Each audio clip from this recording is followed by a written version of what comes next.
Welcome to મારું રસોડું. આજે આપણે દૂધીનું સૂપ બનાવીશું. દૂધીનું સૂપ ડાયટિંગમાં પણ આપણે પી શકીએ છીએ જો ડાયટિંગ કરતા હોઈએ તો. અને આ પીવાથી એકદમ સરસ પેટ ભરાઈ જાય છે.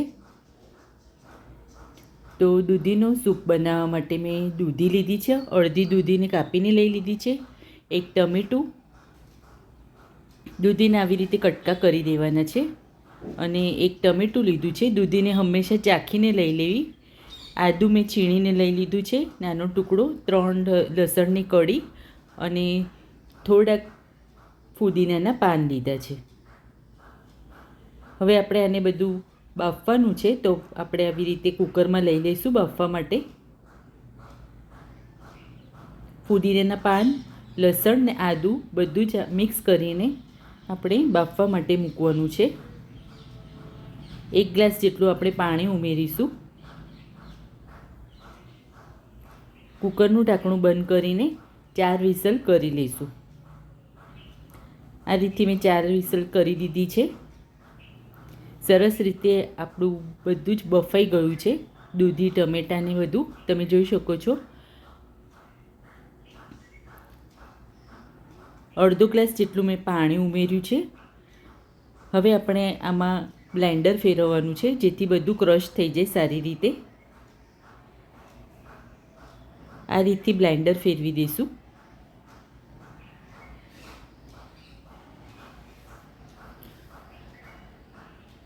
તો આ રીતે સરસ બધું ક્રશ થઈ ગયું છે. હવે એક સ્ટેનરમાં આવી રીતે આપણે ગાળી દઈશું, જેથી એકદમ સૂપ આપણો સારી રીતે સ્મૂથ બને. આવી રીતે ગાળી લઈશું.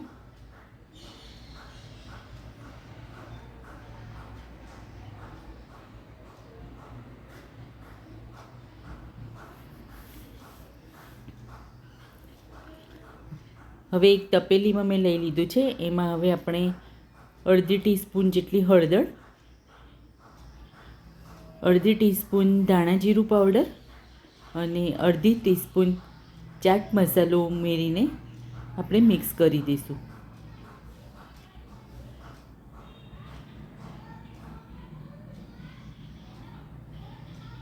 સ્વાદ પ્રમાણે મીઠું ઉમેરીશું અને હવે એને ઉકળવા માટે મૂકી દઈશું. આ રીતે